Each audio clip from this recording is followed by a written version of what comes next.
When I first learned about TRU, which is more than a decade ago, I was working in the world of innovation and change as a consultant.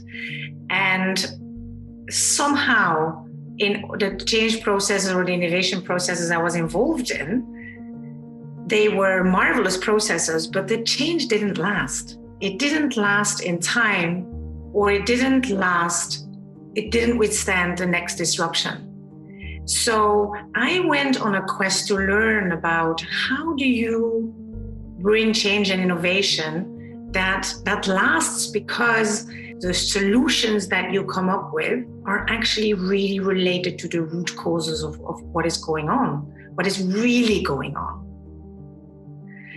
And how do you bring people along with you? How do you do that in a participatory way?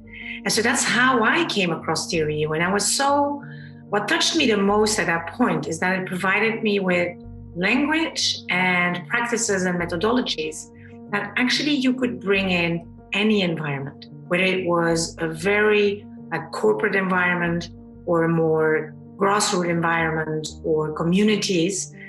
It has so many ways of describing it and so many ways of practicing it that it resonates with a wide diversity of backgrounds and people.